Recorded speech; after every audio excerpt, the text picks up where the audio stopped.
Chancay va a ser sin lugar a duda un eje y un imán importante para el desarrollo no solamente de Chancay, sino para todo lo que hay alrededor de Chancay, ¿no? Lima es una ciudad que fácilmente se va a quedar sin comida y somos una de las ciudades que nos vamos a quedar a nivel mundial sin agua.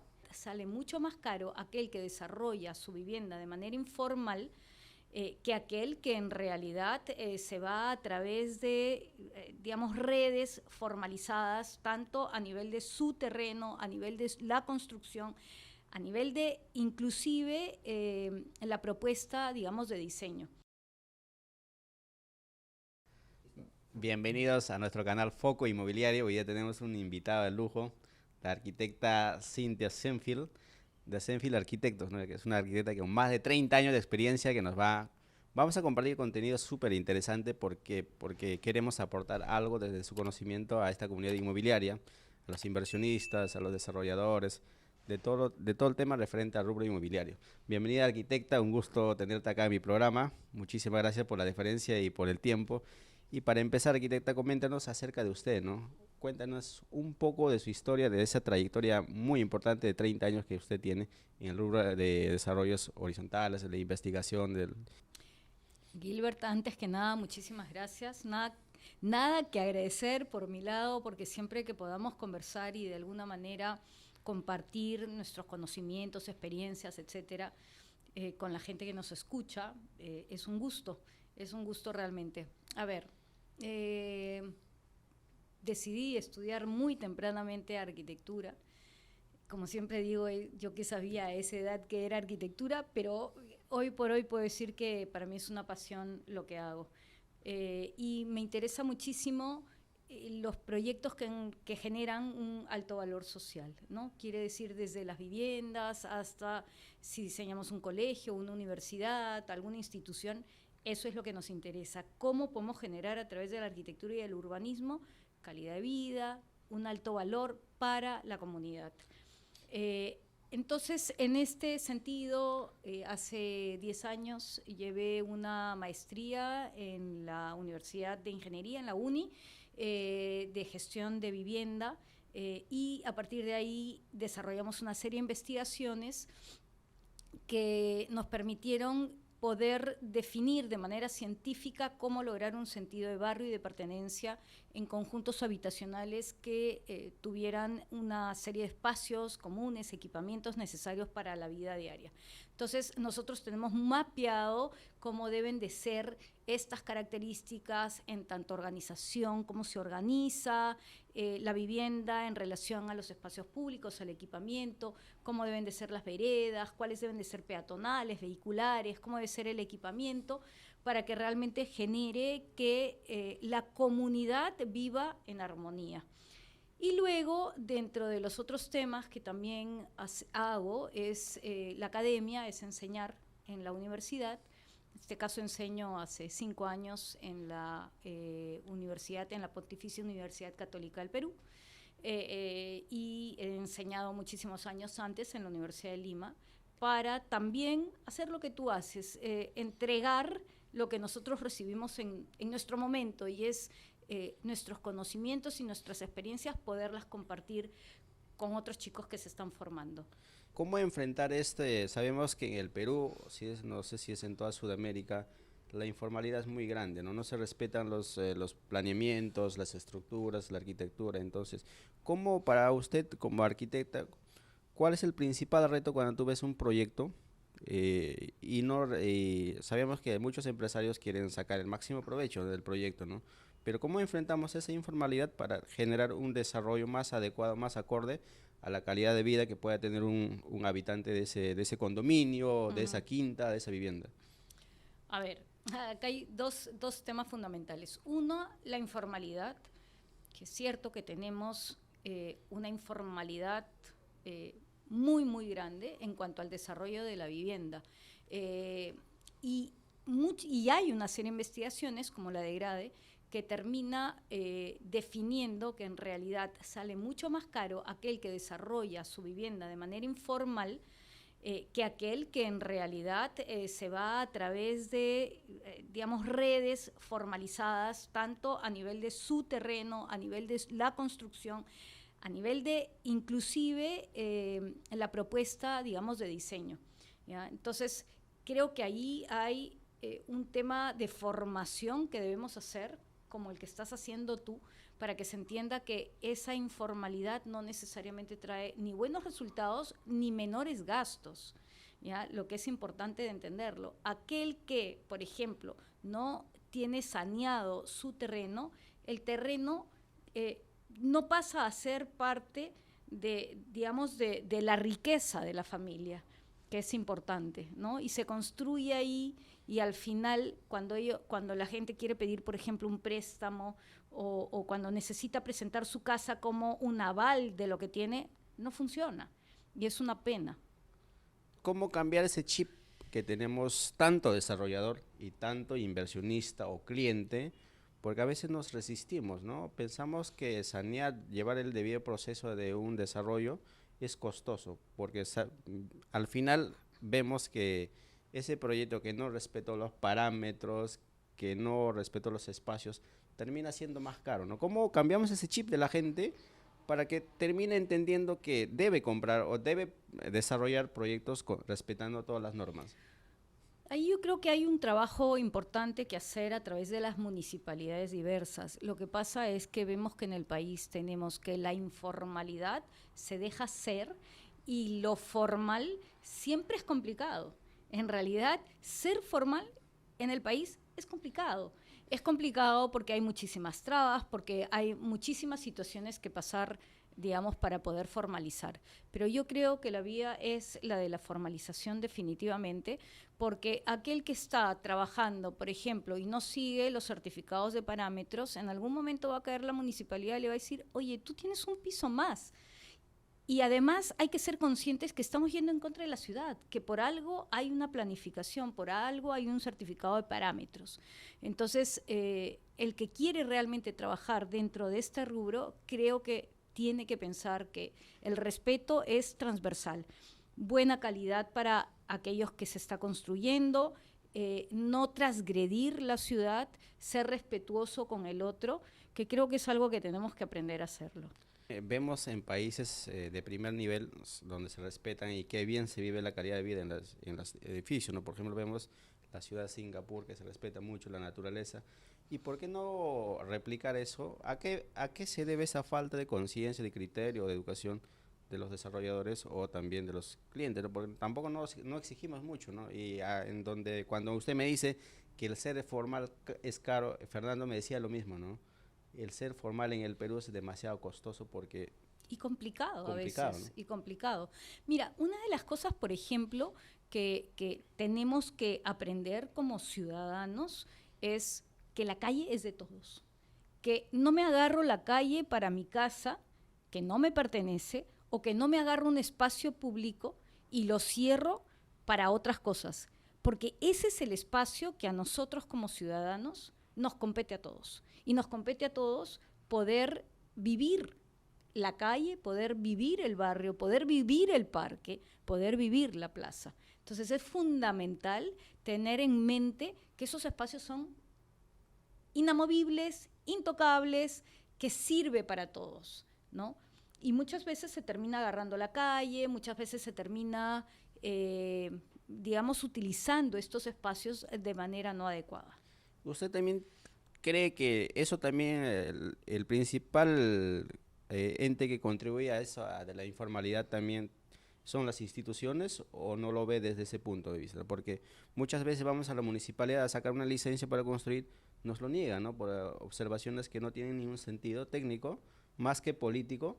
¿Usted cree que eso también conlleva a que el desarrollador, a que el constructor también Hay actúe de la muchísima informalidad? burocracia, Gilbert. Definitivamente hay muchísima burocracia, definitivamente hay que agilizar en las municipalidades. Las municipalidades y la gente que revisa, que en realidad son tanto gente de la municipalidad como de las comisiones del Colegio de Arquitectos, con quienes está trabajando este tema, deben de agilizar y deben de ser personas o instituciones que ayuden a sacar adelante los proyectos. Es decir, si hay algún tipo de problema, hacer ver el problema y quizás hasta alcanzar alguna solución, porque en realidad esto debería ser un trabajo, digamos, articulado.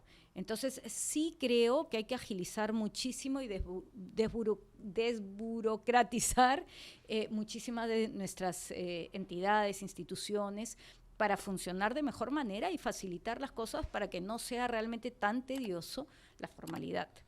Claro, dentro de eso de los proyectos y de los expedientes técnicos. ¿Cómo usted ve el tema del Norte Chico? Ahorita que acaba de inaugurarse el megapuerto, usted que es experta en arquitectura, ha hecho estudios sobre proyectos horizontales, vemos proyectos muy informales en el norte, ¿no? Sabemos que hay un boom inmobiliario que ha traído el desarrollo del puerto, entonces hay mucha gente que está especulando, ¿no?, en el norte, ¿no? ¿Cómo usted avisora ese desarrollo que dentro de 5 años, cuando ese proyecto ya se cristalice en todo y no tenga la suficiente espalda para poder sanearlo, esos proyectos que están desarrollando en este momento? Sí, en realidad, a ver, el tema de Chancay es un tema que hay que tocarlo con pinzas porque hay toda una posibilidad de crecimiento hacia esa zona. Es cierto que se está especulando muchísimo con las tierras. Me parece que ya salió el plan urbano también. Este año acaba de salir el PDU, sí, recién, ¿no? Pero, recién, en efecto. Pero ¿por qué el PDU sale después cuando todos los proyectos ya se están avanzando, ¿no? Hay muchas inmobiliarias que están vendiendo en el norte. De acuerdo, en realidad lo que pasa es que yo creo que nuestro crecimiento es tan acelerado y nuestros planes son planes que muchas veces terminan caducando con la persona de turno, con la institución de turno, cuando en realidad deberían de ser, digamos, programas que puedan ir mucho más allá de la persona de turno que está trabajando, ¿no?, que está en una institución. Entonces, definitivamente tenemos que pensar que nuestros planeamientos urbanos tienen que poder mirar a mediano y largo plazo, pero ser vistos de esa manera también en el tiempo. Y claro, hay ahí un problema, y es que nuestras ciudades crecen tan rápido que la planificación es complicada también. Entonces tiene que ser como muy puntual también cuáles son aquellas consideraciones para poder tener en cuenta a la hora de desarrollar.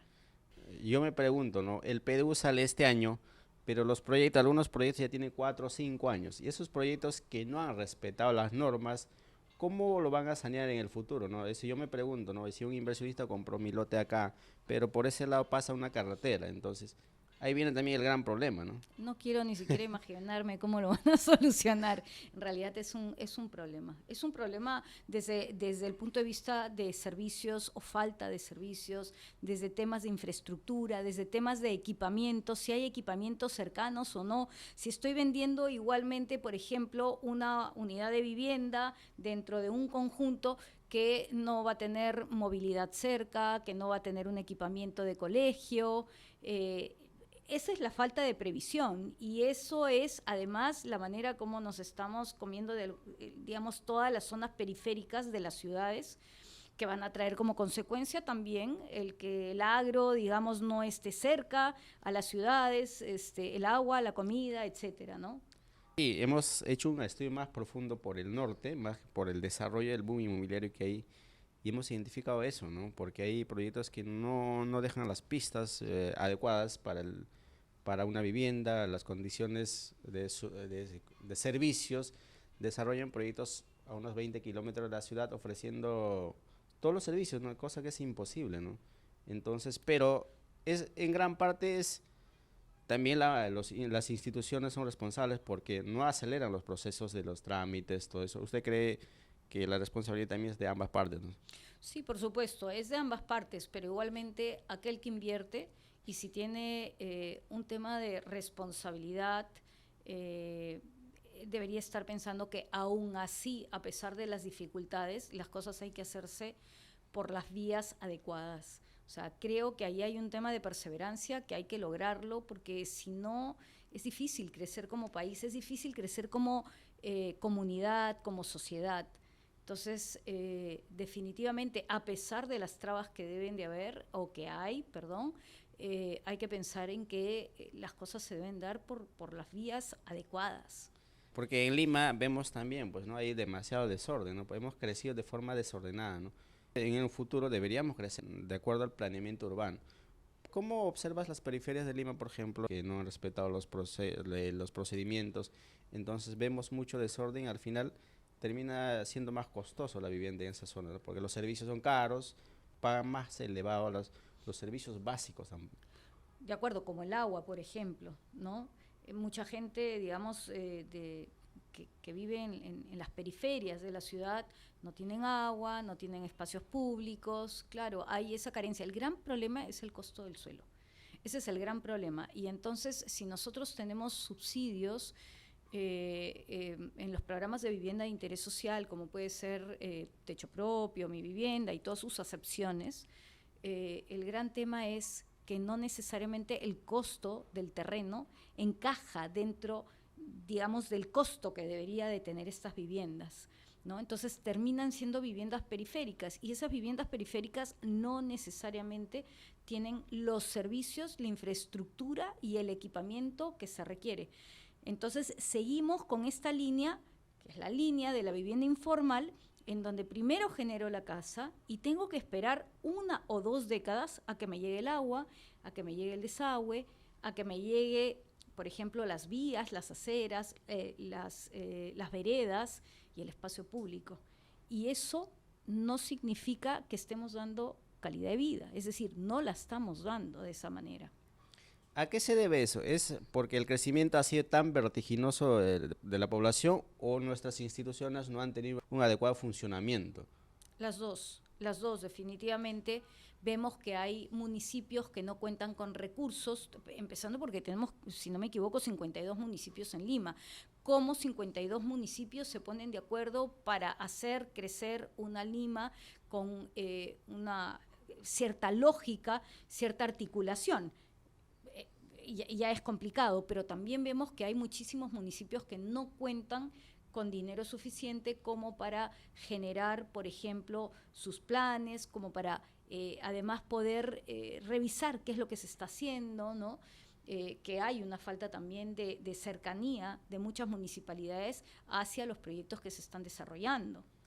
Pero también hay mucha ineficiencia en la gestión pública, también vemos eso. Pero ya que habla usted de las viviendas de interés social, que es un aspecto muy interesante, ¿por qué cree que esos programas de vivienda social no llegan al grueso de la población, a las personas que sí realmente merecen esas viviendas?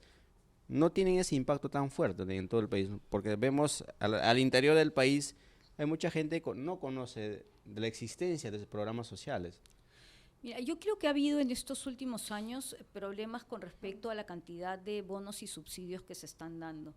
Hay muchísimo mayor capacidad de ejecución de la cantidad de bonos que se están emitiendo o subsidios que se están emitiendo. Entonces, yo ahí creo que hay que tratar de nivelar eso. Yo creo que hay mucha gente trabajando porque eso se nivele. Y en realidad yo sí creo que llega a la gente, pero no llega a la gente suficiente y no necesariamente llega con la calidad que debe de llegar.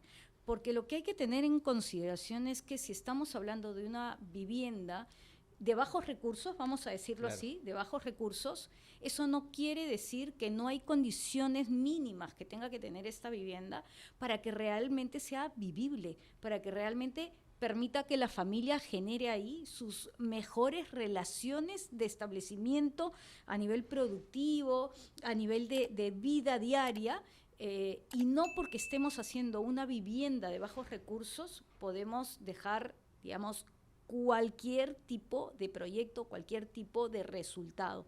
Lo cierto es que, por ejemplo, en Techo Propio, la cantidad destinada, que es un subsidio bastante importante, pero la cantidad destinada finalmente no alcanzas todavía más. Si es que estamos hablando de habilitaciones urbanas, en donde hay que habilitar, se va una buena parte en habilitación. Entonces, ahí hay como temas por solucionar, ¿no? Claro, son temas concretos que se deben solucionar para beneficiar a la mayor cantidad de población posible, ¿no? Porque sabiendo que en el Perú el déficit de vivienda es muy grande, ¿no? En este momento, ¿en cuánto de por ciento de déficit de vivienda tenemos en el Perú? Mire, se habla, hay gente que habla desde 1.500.000 hasta 1.800.000, pero eso hay que entenderlo que estamos hablando de un déficit no solamente cuantitativo, sino cualitativo también. Es decir, no todo es que no existe vivienda para un grupo de personas, digamos, para la gente con bajos recursos, sino que puede tenerlo, pero en muy malas condiciones. Y entonces no hay condiciones de salubridad necesaria. Son condiciones muy diferentes, ¿no? De acuerdo. No ¿Por hay qué? agua, no hay desagüe, no hay veredas, no hay espacio público, nuevamente lo mismo, ¿no? O, por ejemplo, no hay un sistema constructivo adecuado, por ahí muchos techos son de calamina, cuando llueve entre el agua, los niños se enferman, ¿no? ¿A qué se debe también que la empresa privada no desarrolla más viviendas de interés social para abastecer a ese segmento de la población que requiere de manera urgente viviendas sociales con mejores condiciones, con todos los servicios como manifiestan? Entonces, ¿por qué el empresariado privado no ejecuta obras, proyectos a gran escala, ¿no? Porque sabemos que en ciertos distritos también hay normativas de las municipalidades que no permiten. Yo creería que más que eso es porque no hay una disposición de tierra, de suelo urbano para generar grandes proyectos, a menos que te vayas muy hacia la periferia, en donde vas a encontrar además terrenos grandes, por otro lado a menores costos, y a veces están tan en la periferia que carecen de todo lo que se necesita.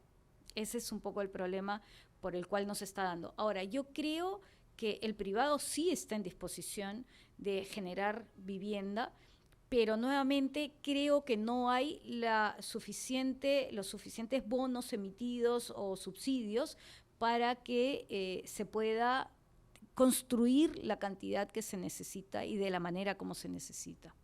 También vemos proyectos que están ejecutándose en Miraflores, San Isidro. Ahí he visto que las municipalidades ponen algunas trabas a ese tipo de viviendas, ¿no? Porque hemos visto protestas, hemos visto las quejas de los vecinos, porque entienden ellos con todo derecho que están afectando a la privacidad que tenían antes, la condición de vida son diferentes ahora. ¿A qué se debe ese tipo de problemática en ciertos distritos de Lima, sobre todo los distritos top, ¿no? Me gustaría poder no hablar de distritos top. Lo cierto es que tienen mayor disposición de dinero, sin lugar a duda. A ver, ahí es compleja la situación. La situación es la siguiente.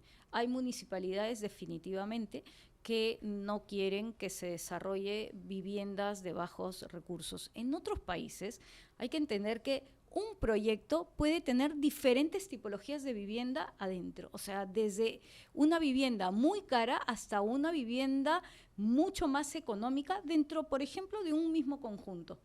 Nosotros no hemos aprendido la lección, nosotros lo que hacemos es pensar que hay algunos distritos que tienen que cuidarse de lo que haya o de lo que se haga. Lo cierto es que lo que sí nos está previendo y lo que sí es, digamos, claramente verdad, digamos, es que se están generando proyectos de grandes alturas de vivienda de bajos recursos, aunque no es de bajos recursos, sino mi vivienda, digamos, que es otro tipo de subvención del Estado, en donde no hay servicios, por ejemplo, como agua, sobre todo agua, en donde no tenemos el equipamiento suficiente o no hay el tamaño suficiente de las vías como para esa cantidad de altura. Entonces, ahí sí hay algo que se tiene que hacer y en lo que las municipalidades tienen razón. Lo que no, para mi gusto, no hay razón alguna, es hablar de la residencialidad. Porque ¿qué significa residencialidad? ¿Acaso la gente con un edificio, con un departamento más chico, no genera una vida residencial? Por supuesto que la genera, ¿no? Entonces hay que tener cuidado con lo que se dice, con lo que se habla y cómo se expresa, que es lo que están expresando muchísimas municipalidades, y que no va por ahí, no debería de ir por ahí el asunto, debería de ir por, oye, ¿tengo yo la infraestructura necesaria para soportar edificios a los que se les está dando mayor bonificación en altura? Ese creo que es el principal problema. ¿Bajo qué criterio se eleva, por ejemplo, en distritos, San Isidro la altura es más pero vamos a los distritos de Magdalena, que ya va variando, ¿no? ¿Qué se evalúa para poder determinar cuánta altura debe tener una edificación en Por lo diferentes general, distritos? dentro de nuestra, digamos, de nuestra normativa, tiene que ver con si está en una zona de densidad alta, de densidad media o de densidad baja. La densidad baja está más relacionado con calles internas que tienen mucho menos tránsito, que tienen probablemente vías más angostas, y la densidad alta está relacionado con ejes donde hay vías importantes, como por ejemplo es la Javier Prado. Ahí podemos ver que hay edificios de mucha altura. Cuando uno está sobre una avenida que tiene más de 20 metros de ancho, entonces la altura del edificio puede llegar a 1.5 veces las calzadas, más las veredas, más las bermas, más los retiros. Eso por 1.5 da la altura del edificio. En cambio, cuando uno está en una calle, la normativa define, oye, acá puedes hacer 5 pisos, 6 pisos o 7 pisos, o a veces lo dan en metros lineales. Yendo más allá de esos distritos, por ejemplo, Los Olivos, San Juan de Urigancho, ¿por qué no vemos edificios de esta envergadura que tenemos en otros distritos o construcciones de vivienda social de ese mismo porte, ¿no? Pero yo creo que sí lo hay. O sea, yo creo que hay distritos muy grandes que están al norte, sobre todo, en donde sí se están desarrollando proyectos importantes. San Juan del Lurigancho, Los Olivos, San Martín de Porras, en fin, o sea, creo que sí se está generando proyectos. ¿Cómo ve usted Lima? ¿Qué faltaría, ¿no? Para tener una calidad de vida mucho mejor de los limeños? Porque carecemos mucho en el transporte. Uno se traslada de un distrito a otro, termina demorando 2 horas, 3 horas muchas veces. Pero ¿cómo podríamos mejorar desde el urbanismo, desde el diseño arquitectónico de la ciudad, esa problemática que existe en gran parte ocasionada por la falta de respeto a las normas, ¿no?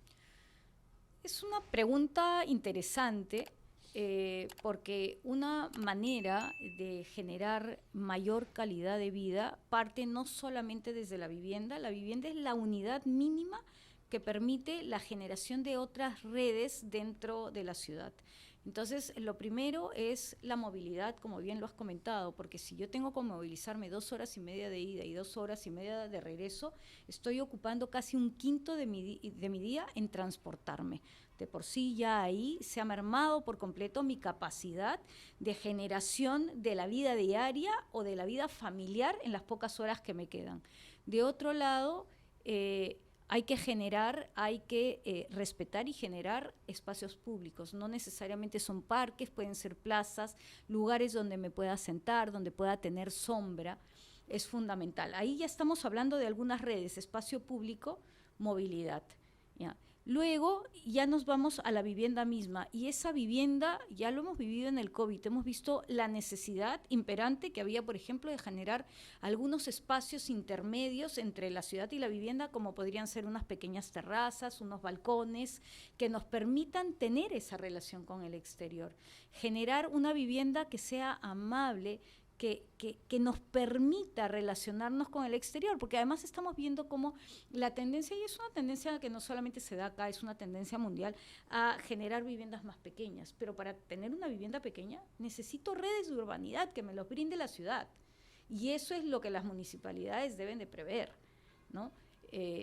Definitivamente tener todo a la mano y los equipamientos necesarios para que yo pueda tener una vida en donde pueda salir, caminar, comprar cerca lo que tengo que comprar, caminar, o sea, generar inclusive las condiciones necesarias para que pueda realizar mis actividades caminando, sin necesidad de tomar un carro. Para eso, por ejemplo, necesitaría tener posibilidades de trabajo cercano también. Entonces, cuando uno hace estos proyectos, por ejemplo, de habilitaciones urbanas, hay que tener en cuenta la gente que estoy movilizando hasta ahí. ¿A dónde va a trabajar? ¿Hay trabajo cerca o no hay trabajo cerca? Hay que preguntarse todo eso. Es un análisis muy interesante, ¿no? Porque eso, ¿quién lo tiene que analizar? ¿El desarrollador o el inversionista que compra ese predio? Porque el desarrollador, para generar ingresos, para capitalizarse, puede desarrollar en cualquier lado, ¿no? Pero yo creo que al final todos somos responsables de lo que hacemos, ¿no? O sea, todos hacemos esto, o digamos el que está metido en el tema inmobiliario hace esto porque finalmente es una forma de lucrar, ¿no es cierto? Pero esa forma de lucrar tiene que ser responsable.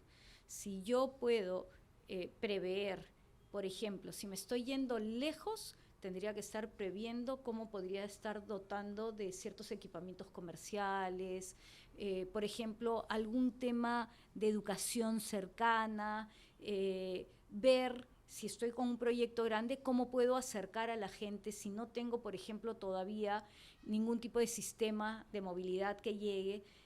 ¿Hay alguna manera que se puede facilitar? Claro que con el uso finalmente terminan llegando las mototaxis, etcétera, etcétera. Pero todo eso igualmente es informal.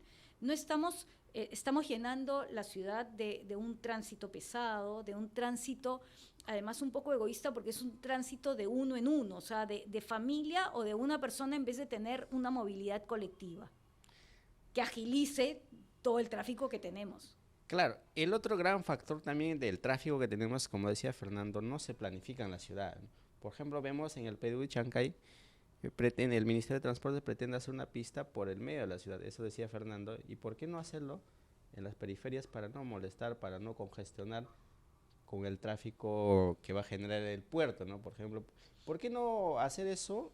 Que nuestras autoridades también entiendan que debemos dar calidad de vida a la gente, ¿no? Porque construyendo, Fernando decía, ¿no? ¿Cómo puedes construir una carretera principal donde van a pasar camiones, trailers, todo, Por la afectando a la mitad de la ciudad? ciudad. Claro, Y a la inversa muchas veces. Se genera la vía rápida y como no hay desarrollo paralelo, ¿qué termina pasando? Que al lado de la carretera están todos los comercios, por ahí hasta las viviendas mismas están al lado, y los pequeños cruzan las carreteras como si fuesen parte de su casa, de su calle. Entonces, sí, ahí hay una cosa que se da de manera biunívoca, o sea, desde los dos lados, pero definitivamente el cruzar una ciudad a través de una vía rápida, que es una carretera que además conecta el país, es un gran error, ¿no? claro. Y usted con tantos años de experiencia en el tema de arquitectura, ¿cuáles son los cambios que ha tenido principalmente en Lima, ¿no? Por ejemplo, hoy día tenemos una población muy importante en Lima, estamos alrededor de los 10 millones, un Más poco de los 10 más, millones. claro. Entonces, ¿cómo ha cambiado Lima de los años 80, de los años 90, que no había mucho tráfico, había espacios libres todavía para poder disfrutar en familia? Y haciendo una comparación entre los distritos de San Isidro, en donde encuentras todavía un poco mayor calidad de vida en los parques, mayor cuidado, mayor seguridad, pero cuando vamos a ciertos distritos no encontramos esa calidad que tienen algunos distritos. El gran problema de Lima es que es una ciudad que ha crecido de manera horizontal, se ha expandido de tal manera y con tal informalidad que en realidad el Estado es incapaz de llegar a muchísimos lugares llevando todos los servicios, toda la infraestructura y el equipamiento necesario.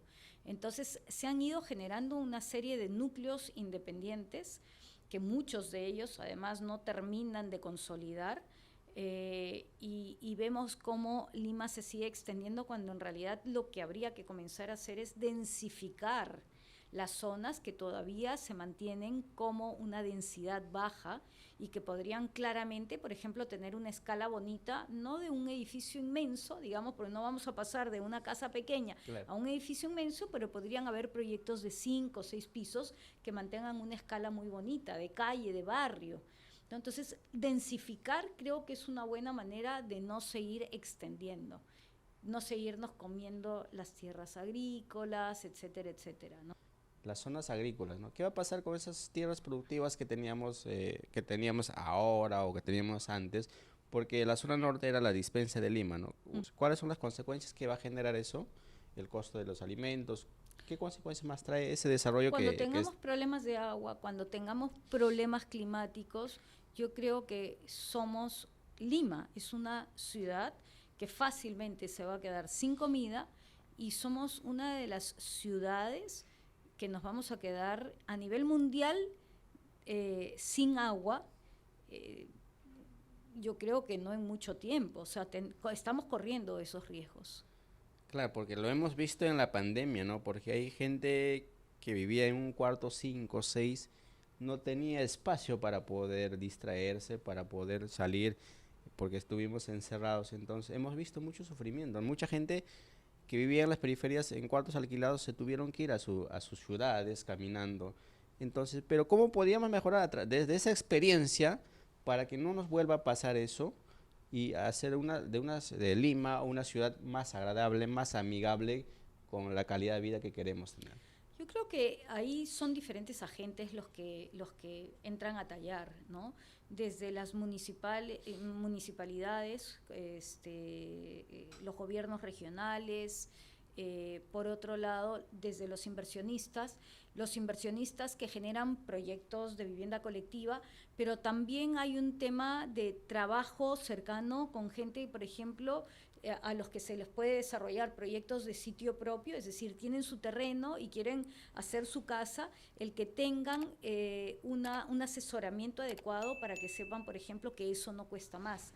El generar una vivienda bien hecha, bien pensada, bien construida, que no tenga riesgos, por ejemplo, de derrumbe, que le llegue la ventilación, la iluminación adecuada, que tenga los espacios con los tamaños adecuados para generar la vida adecuada al interior. Todo eso es un trabajo por hacer, sobre todo, como digo, en las viviendas de sitio propio, que todavía son informales, ¿no? Y que terminan generando grandes problemas. Pero creo que es un trabajo que tenemos que hacer todos, desde los grandes hasta los chicos.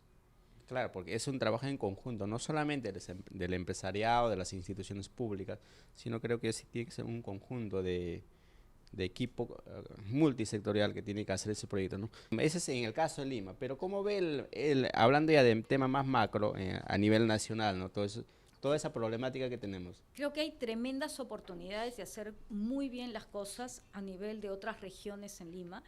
Creo que hay las posibilidades de un crecimiento pensando en hacerlo con una infraestructura de la mano, con servicios, con equipamientos de la mano y hacer buenos proyectos. En realidad, creo que hay tanto por hacer que hay que aportar lo mejor posible en que esto se dé de la mejor manera. Pero creo que hay mucho por hacer y mucho muy bueno por hacer en otras regiones. No hay que mirar Lima. Yo creo que el centralismo nos juega en contra y yo creo que pensar que el Perú es el Perú con todas sus extensiones, sus formas de vida, sus idiosincrasias, sus formas culturales, el medio ambiente, la sostenibilidad a nivel de entender que hay ciertos materiales que son, y sistemas constructivos y artesanales que son propios de la zona, es fundamental.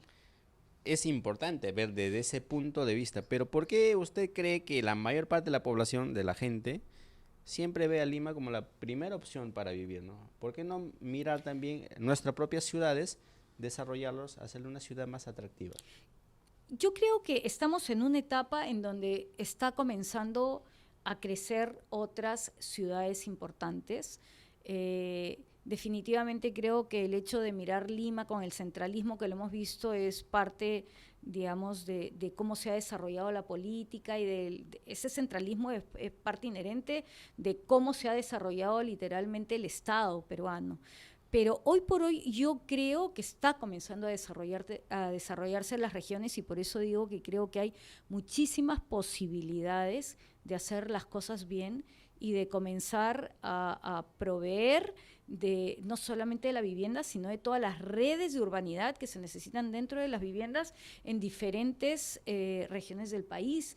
Estamos hablando del norte, estamos hablando que hoy por hoy se está haciendo un montón también en el sur, estamos hablando de Ica, podemos hablar de Arequipa, Cusco, se está comenzando a desarrollar Cusco de una manera atractiva. Lo mismo al norte, por ejemplo, hay proyectos en Piura, en Chimbote, Chancay va a ser sin lugar a duda un eje y un imán importante para el desarrollo no solamente de Chancay, sino para todo lo que hay alrededor de Chancay, ¿no? Hablando de Chancay, arquitecta, ¿cuál es el impacto que va a generar al mediano y largo plazo el tema del puerto, ¿no? Porque sabemos que el puerto va a traer desarrollo, pero ¿cómo llevar ese desarrollo paralelo a la calidad de vida que merecemos vivir? Bueno, yo creo que ahí va a haber un desarrollo industrial tremendo, va a haber un desarrollo comercial tremendo y para la gente que se va a movilizar hacia esa zona se va a necesitar vivienda.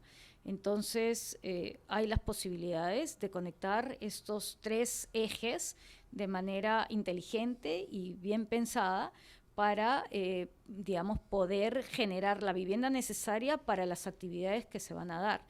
Y ahí habrá que pensar también en, por ejemplo, no perder todas las áreas de cultivo que hay en los alrededores, que genera, además, digamos, provee de recursos a toda la zona, ¿no? Muchos hablan ya de Chancay como una metrópoli, comparan inclusive con San Isidro que se va a convertir en una zona financiera.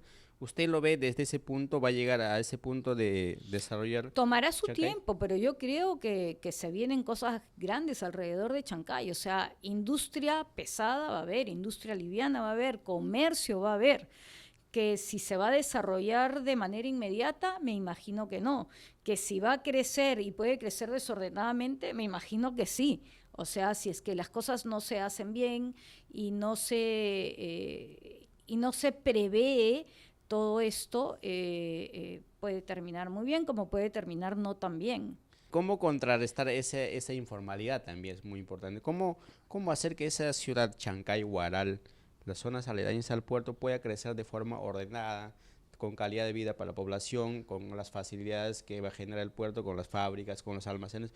¿Cómo hacer de ese lugar un lugar armonioso para vivir tanto las industriales, las grandes almacenes y la población? En realidad hay zonificaciones dentro del planeamiento urbano que se está definiendo y esa planificación urbana tiene que tomar en consideración que hay zonas que son residenciales comerciales y hay zonas que son industriales. Por lo general las zonas industriales no se mezclan con las zonas residenciales. Las mezclas que podemos ver nosotros acá en Lima digamos, se han dado porque se ha ido creciendo zonas residenciales hacia zonas industriales, inclusive ha habido cambios de normativa en zonas otrora industriales que dejaron de ser industriales cuando hubo un cambio de paradigma a nivel del sistema económico. Entonces, en Chancay, obviamente que hay zonas destinadas a la industria que van a tener que ver con el desembarco a través del puerto de toda la mercadería y de todo el movimiento y dinamismo que se va a generar. Y por otro lado, hay una necesidad de desarrollar la parte residencial que habrá que ver si es que, y eso yo no lo conozco, si es que la gente que va a vivir ahí toda va a ser de manera permanente o va a haber una población flotante que también habría que entenderlo. Creo que habría que hacer como un estudio claro o por ahí lo hay de qué se prevé en cuanto a eso, ¿no? Claro, arquitecto, usted que ha hecho los estudios sobre desarrollos horizontales, ¿cuáles son los principales problemas o falencias que ha encontrado en ese estudio, ¿no? A lo largo de su estudio en lo que son desarrollos horizontales? En realidad, a ver, el estudio estuvo concentrado en ver cuáles son las características del entorno inmediato a la vivienda. Cuando decimos vivienda pueden ser los bloques de edificios que pueden tener diferentes alturas y cuáles son las características de ese espacio que quedan entre las viviendas mismas y cómo deben de ser para generar un sentido de barrio, un sentido de pertenencia, una convivencia armoniosa. ¿Qué quiere decir? Si, por ejemplo, yo tengo un espacio público, ¿ya? Que está siendo percibido como el gran espacio público donde todo el que vive alrededor puede ir de manera libre, entonces va a utilizar ese espacio y va a servir como espacio para que la gente se conozca, para que la gente finalmente por ahí pueda hasta cuidarse o una persona que ya conoció a los padres de un niño pueda cuidar a un niño. Si tenemos que hay espacios que son más fragmentados, en donde la gente considera que a pesar de ser un espacio público, ese espacio solamente me pertenece a mí, por ciertas características específicas que es complicado explicar ahorita, entonces se va a dar, por ejemplo, que no va a haber un sentido de barrio, sino que solamente me voy a sentir identificado a una pequeña parte en donde está mi vivienda. Y eso quiere decir que no voy a conocer al vecino que vive un poquito más allá. Por otro lado, es fundamental generar vías peatonales, tener un equipamiento cercano. El equipamiento es el que promueve la posibilidad de que yo me sienta identificada con el lugar donde vivo. Y ese equipamiento tiene que permitir una porosidad para que lo que pase dentro de ese equipamiento, las actividades comerciales que pasen, puedan también ser proyectadas hacia la calle. Y esa proyección hacia la calle genera que la calle sea más segura, que la gente se sienta más confortable en la calle. De la misma manera, la relación entre las viviendas y la calle son fundamentales. Si yo protejo la vida privada, pero permito que lo que pasa al interior de la vivienda, la familia conversando, la familia con la luz prendida, puedo proyectar eso hacia la calle también, porque tengo, a través de una terraza, a través de un balcón, tengo de alguna manera un espacio intermedio que permite que mi vida al interior sí sea protegida. Lo que voy a permitir es que la calle sea más segura también. Ahí donde tenemos grandes muros como los que conocemos, donde no hay luz, donde no se mueve una sola persona, donde si vienen y me roban, nadie se da cuenta, ahí es donde hay los robos. Vemos almacenes grandes en la cual a los costados no hay vivienda. Uno tiene miedo con esta inseguridad de Lima pasar por ahí, ¿no? Porque tenemos un muro probablemente hasta de 4 metros, en donde no hay luz, en donde no hay una sola persona, donde hay movimiento, donde hay el ojo humano, en realidad hay muchísimo más seguridad. Y eso lo podemos ver, por ejemplo, en Miraflores, un distrito que tiene una calidad barrial y una escala barrial. ¿Por qué? Porque se mezcla vivienda con comercio, con instituciones, con cultura, etcétera. Uno camina y en la parte de arriba pueden haber departamentos, oficinas, y en la parte de abajo hay comercio. Entonces, hay una rotación de gente viviendo en la ciudad todo el día.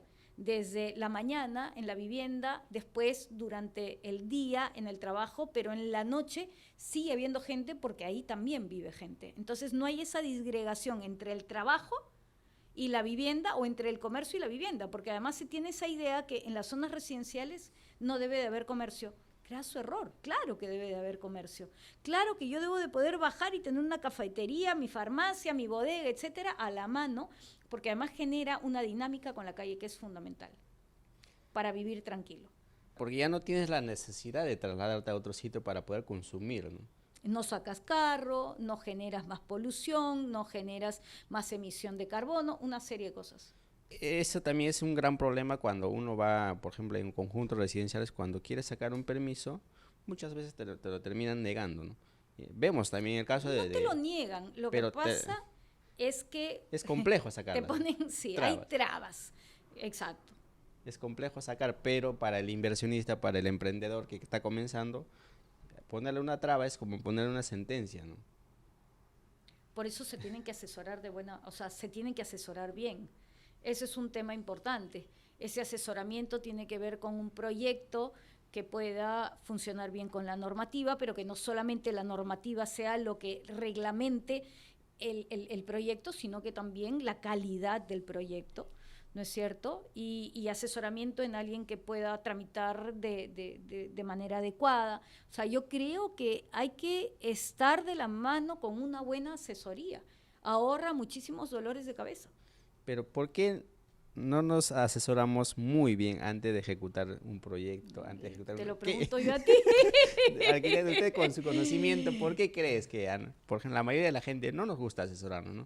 Con el fin de no invertir un poco, por desconocimiento. Porque se cree que por pagar un poco más por el conocimiento, la experiencia que pueda tener un profesional, digamos, está mermando las ganancias. Y yo creo que nada más lejano que eso, porque ir en un proyecto de manera tranquila, sabiendo que estoy haciendo las cosas bien, sabiendo que voy a tener mis ventas aseguradas, sabiendo que no voy a tener problemas con la municipalidad, que estoy dando un buen producto, un buen diseño, una buena vivienda, que después además va a influir en la imagen de la constructora, que va a seguir haciendo proyectos, y que fulano mengano va a decir, mira, yo compré ahí, es una persona seria, he hecho las cosas bien, me siento a gusto en mi departamento, no tengo ningún tipo de problemas, cómprale. Entonces, eso es importante. Entonces, lo barato, ya sabemos, sale muchas veces caro. Entonces, si se quiere hacer las cosas bien, hay que hacerlas bien de raíz. Arquitecta, muchísimas gracias por el tiempo. Y hablando un poquito más, háblenos de sus proyectos personales, ¿no? ¿Cuáles son los mercados en donde usted trabaja sus proyectos? De repente tiene algún proyecto para que la gente, la comunidad que lo vea, pueda decir, ¿no? Claro que Quiero sí. una asesoría o quiero conversar con ella, quiero hablar negocios, entonces es muy En importante. realidad, nosotros estamos interesados no solamente en trabajar acá en Lima, donde tenemos proyectos, hacemos proyectos de habilitaciones urbanas con construcción en simultáneo, revisando bien dónde quedan estas habilitaciones para ver que hayan, digamos, posibilidades de redes que lo soporten. Trabajamos proyectos multifamiliares, conjuntos habitacionales y trabajamos en el norte, en Piura, en Trujillo, estamos viendo para trabajar en Tacna, hemos trabajado en Huaral, en Ica, en Cusco, en Moyobamba. Hemos llegado hasta un pueblecito, un pueblo pequeño que se llama Santa María de Nieve, que queda en la zona del Amazonas, en donde hemos desarrollado, por ejemplo, residencias estudiantiles para alumnos que no tienen la posibilidad de movilizarse. O sea, el conocer nuestro país para mí es fundamental y cada uno de estos proyectos me lleva a conocerlo de una manera mucho más profunda. Así que, porque nosotros partimos entendiendo cuál es la zona, cuáles son sus condiciones medioambientales, culturales, la población, para poder proyectar de la manera más eficiente, tanto para la población como para el lugar, como para el medio ambiente. Háblenos también acerca de tu empresa, ¿no? Senfield Arquitectos. Háblenos un poquito de la trayectoria que tiene su empresa, que ya tiene más de 30 años. Tenemos 30 años trabajando. Comenzamos a trabajar en una época muy complicada, cuando en realidad teníamos el terrorismo de por medio, no se hacía, no se pensaba en urbanismo, la arquitectura estaba totalmente parada, así que nosotros tuvimos unos buenos años de pequeños trabajos, hasta que ya para fines del año 2000 comenzó a moverse. Y hemos pasado por diversos proyectos, desde proyectos de hoteles, viviendas para la tercera edad, residencias estudiantiles. Nos interesa mucho las diferentes formas de habitar que hay por ahí, las formas de habitar colectivas, como los temas que estoy comentando. Hacemos proyectos comerciales, hemos hecho auditorios, en fin, digamos que cada uno de los proyectos que llega es un reto para nosotros. Investigamos mucho antes de proyectar para ser lo más eficientes posible en la propuesta que desarrollamos. Y nuestra intención es seguir creciendo de manera responsable, como lo venimos haciendo, siempre ser un buen apoyo para nuestros clientes, en el sentido de acompañarlos de la mejor manera a través de todo el proceso. No es un proceso fácil y hay que entenderlo. Entonces hay que acompañar de la mano, de manera adecuada, a nuestros clientes, nos debemos a ellos. Y tenemos muy en claro que esa es parte de la relación que debemos establecer. Claro, muchísimas gracias, arquitecta. Déjanos para ir terminando, déjanos sus redes sociales, ¿no? Para que la gente lo pueda seguir, pueda comentar, pueda ver sus videos, porque entiendo que tiene un canal también muy interesante que lo estaba viendo en la mañana. Déjanos sus redes sociales para que toda la comunidad lo pueda también consumir, ese conocimiento que usted comparte, ¿no? Con la comunidad, con las personas. Fabuloso. A ver, estamos nosotros en Facebook, estamos en LinkedIn, estamos en Instagram, y nuestra página web es www.senfeldarquitectos.com. Muchísimas gracias, Cintia. Un gusto y un placer conversar con usted. Gracias, Gracias Gilbert, a por ti. transmitir su conocimiento a la comunidad, ¿no? Entonces, muchísimas gracias. Encantadísima, y en realidad creo que este trabajo que haces es maravilloso, porque poder compartir con tu audiencia un poquito de la experiencia que podemos tener, quizás de alguna manera esclarece algunas dudas que pueda haber dentro de esta actividad inmobiliaria. Hay que prepararse y hay que crecer de manera adecuada para hacer las cosas de la mejor manera posible. Muchísimas gracias. Gracias a ti. Gracias. Esto ha sido otro capítulo más de nuestro podcast Foco Inmobiliario con la arquitecta Cintia Senfield. Sígalos en sus redes sociales para que puedan aprender, seguirlo y sobre todo aprender de su experiencia y su conocimiento. Así que lo dejamos con este lindo capítulo con la arquitecta. Muchísimas gracias. Hasta la Muchísimas próxima. gracias. Hasta luego. Gracias, Hasta luego. Gilbert. Muchísimas gracias, arquitecta. Encantada.